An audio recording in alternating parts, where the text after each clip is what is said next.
আমাদের জীবনের সঙ্গে যার অপার সৃষ্টির সম্ভার জুড়ে আজ সেই কবিগুরুর স্মরণে মালদা টুডের পর্দায় কবি প্রণাম অনুষ্ঠানটি মালদা টুডে নিবেদিত এবং রেডিও মালদা 90.4 FM প্রযোজিত।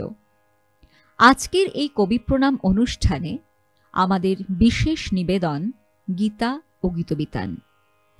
আসলে ঠাকুর পরিবারের সাথে উপনিষদের সম্পর্ক ওতপ্রোতভাবে জড়িত তা সকলেই জানেন। তবে হঠাৎ আজ এই কবি প্রণাম অনুষ্ঠানে গীতবিতানের গানের সাথে হঠাৎ গীতাকে জুড়ে দেওয়া হলো কেন, এই ব্যাখ্যা দিতে গেলে দু চার কথা না বললেই নয়। রাজা রামমোহন রায়ের পরবর্তী ব্রাহ্ম সমাজের নেতা মহর্ষি দেবেন্দ্রনাথের ধর্মের ভিত্তি ছিল উপনিষদ, এ কথা ঠিকই, কিন্তু এই উপনিষদের সার হল গীতা।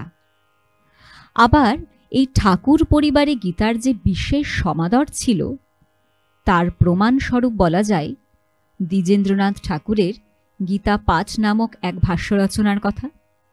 আবার বলা যায় সত্যেন্দ্রনাথ ঠাকুরের গীতার পদ্যানুবাদের কথা। একই রকমভাবে জ্যোতিরিন্দ্রনাথ ঠাকুরের দ্বারা বালগঙ্গাধর তিলক লিখিত মারাঠি ভাষায় রচিত গীতা রহস্যের বঙ্গানুবাদের কথা। তবে দেবেন্দ্রনাথ ঠাকুরের এই ৩ পুত্রের মতো তার কনিষ্ঠ পুত্রটিও কোনো স্বতন্ত্র গ্রন্থ রচনা না করলেও গীতা সম্পর্কে তিনি তার সুপরিচিত জীবন স্মৃতি গ্রন্থের হিমালয় যাত্রা অংশে নিজেই লিখছেন, ভগবদ্গীতায় পিতার মনের মতো শ্লোকগুলি চিহ্নিত করা ছিল, আর সেইগুলির বাংলা অনুবাদ সমেত আমাকে কপি করতে দিয়েছিলেন পিতামহ। অর্থাৎ বোঝাই যাচ্ছে ছোট থেকেই পরিবারের বড়দের থেকে পাওয়া এবং নিজের মননে গাঁথা এই গীতা গুরুদেবের সাথে সবসময় ওতপ্রোতভাবে জড়িত। দেখবেন যে কোনো ইলেকট্রনিক জিনিস কিনলেই একটা ম্যানুয়াল পাওয়া যায়, তাতে ব্যাখ্যা করা হয় যে ব্যাখ্যা করা থাকে যে সেই জিনিসটি কিভাবে চালনা করব। আসলে গীতা ঠিক আমাদের জীবনের ম্যানুয়াল। তাতে বোঝা যায় যে আমরা নিজেদের জীবনকে কিভাবে চালনা করব। আর গীতবিতান এ তো আমাদের দৈনন্দিন জীবনের প্রতিটি ইমোশন বা অনুভূতি তার সাথে ওতপ্রোতভাবে যুক্ত। আমাদের আনন্দে, দুঃখে, হাসি, গান, কান্নায়, এমনকি প্রকৃতির প্রতিটি পরিবর্তনের সাথেও যুক্ত। তবে কেমন হয় এই গীতবিতানের প্রত্যেকটি গানকে যদি গীতার সাথে একবার মিলিয়ে দেখা যায়? অবশ্যই কিছু নির্বাচিত শ্লোক এবং কিছু নির্বাচিত গান। আসুন আজকে আমরা শুরু করি আমাদের এই কবি প্রণাম অনুষ্ঠান গীতবিতানের গান এবং গীতার শ্লোক দিয়ে।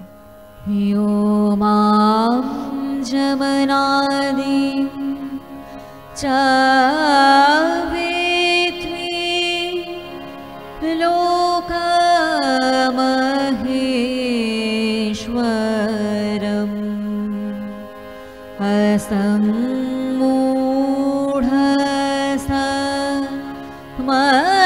असम्मूढमर्तेषु सर्वपापै प्रमच्युते।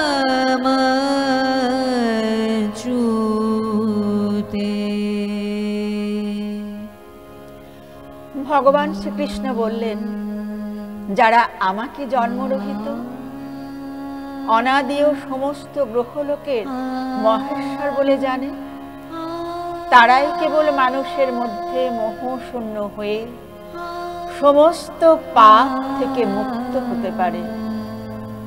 দেবতা বা মহর্ষিরাও আমার উৎপত্তি সম্পর্কে অবগত হতে পারেন না, কেননা সর্বতোভাবে আমি দেবতা ও মহর্ষিদের আদি কারণ।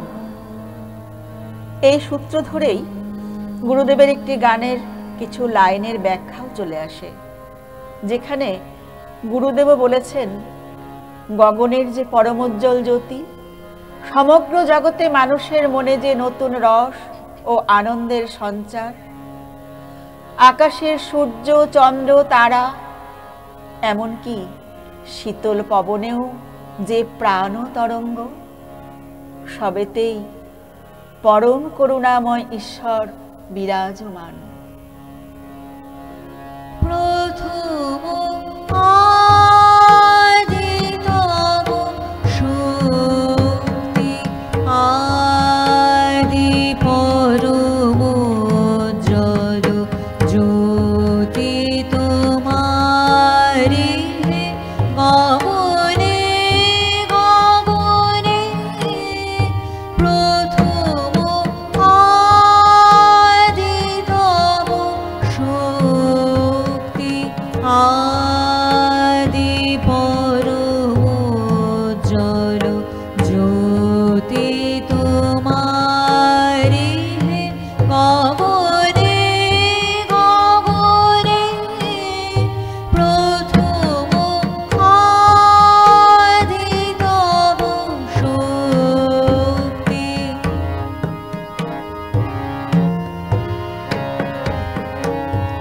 তোমার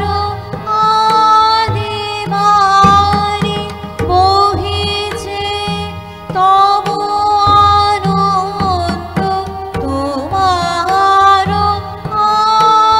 আদিবাণী বহিছে তব আনন্দ, জাগিছে নব নব রসে হৃদয়ে মনে। প্রথম আদিতম শক্তি,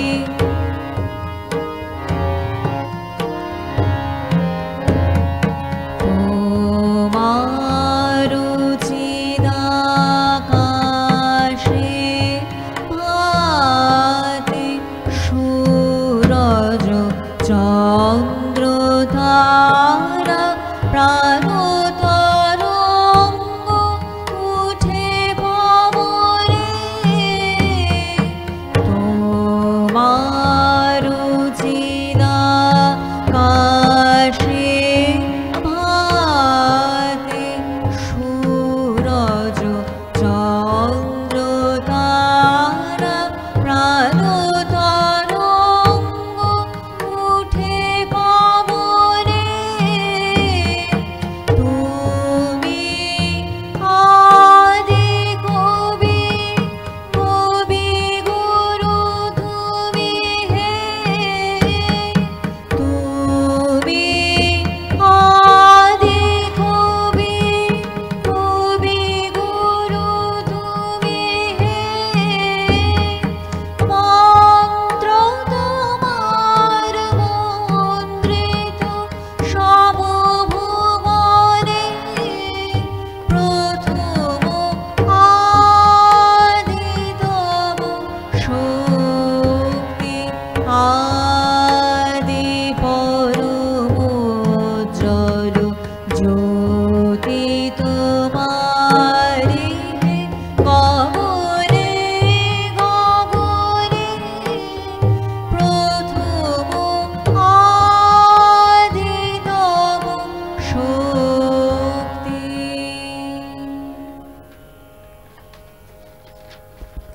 ঋষি পতঞ্জলিও মানুষের মনের দুটি অবস্থার কথা বলেছেন, বিক্ষিপ্ত এবং একত্রিত অবস্থা। মনের বিক্ষিপ্ত অবস্থাই হলো জীবনের স্বাভাবিক অবস্থা, অন্যদিকে যাকে নিদ্রা বলা হয় সেটি মনের একত্রিত অবস্থা। এই সময় আপনি সম্পূর্ণ শান্ত ও স্থির, কিন্তু আপনি যখন সচেতনভাবে মনকে একত্রিত করেন, তখন আবার সেই একত্রিত অবস্থার আরেকটি নতুন রূপ উন্মোচিত হয়, তাকেই বলা হয় যোগ, যার জন্য প্রয়োজন সাধনা। একাগ্রতা অভ্যাসের দ্বারা সম্পূর্ণরূপে সংযত মন যখন প্রশান্তি লাভ করে এবং যখন শুদ্ধ মন দ্বারা আত্মাকে প্রত্যক্ষ করা যায়, তখন সাধনা সম্পূর্ণ ও সাধক পরিতুষ্ট হন। এরপর কোনো বিষাদেই কেউ ম্রিয়মাণ হয়ে নিজ গান বন্ধ করবেন না। জীবনের সমস্ত মোহ ভুলে প্রাণ সফল হবে, জীবনে বল আসবে, নতুন আশার সঞ্চার হবে। সংসারে দুঃখ সুখ ভুলে হাসি মুখে নিজে ভালো থেকে অন্যকেও ভালো রাখা সম্ভব হবে। কারণ বায়ু শূন্য স্থানে দীপশিখা যেমন কম্পিত হয় না, ঠিক তেমনভাবেই জাগতিক সমস্ত প্রতিকূলতার মধ্যেও চিত্তবৃত্তির নিরোধ অভ্যাসকারী যোগীর চিত্তও অবিচলিত থেকে ধ্রুব তারার মতো স্থির ও উজ্জ্বল থাকে। আর এই স্থির চিত্তে সর্বদা ঈশ্বরের চিন্তায় মগ্ন থেকে তাঁর সুধাধারা বুকে রেখে চলতে হবে। একথা যেন একই রকম ভাবে বুঝতে পারি গুরুদেবের এই গানটির মাধ্যমে।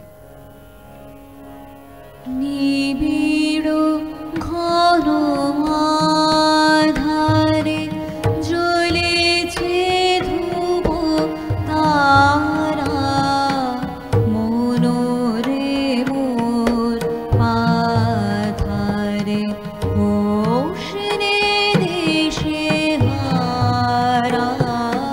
নিবিড় ঘন আধারে জ্বলেছে ধ্রুব তারা, মনোরে মোর পাথারে উষ্ণে দেশে হারা।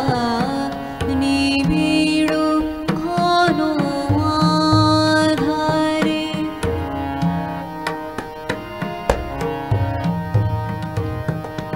বিষাদে হয়ে প্রিয়মান বন্ধ না করিও গান, সফল করি তোলো প্রাণ টুটিয়া মোহ কারা।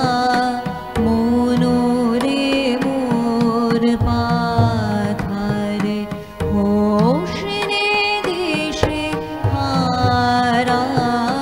নিবিড় ঘন আধারে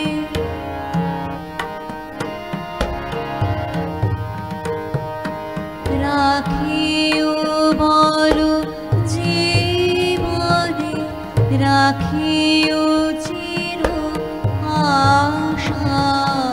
শোভন এই ভুবনে রাখিও ভালোবাসা। রাখিও বল জীবনে, রাখিও চির আশা। শোভন এই ভুবনে রাখিও ভালোবাসা। সংসারের সুখে দুঃখে চলিয়া যেও হাসি মুখে। সংসারের সুখে দুঃখে চলিয়া যেও হাসি মুখে। ভরিয়া সদা রেখো বুকে তাহারি সুধা ধারা।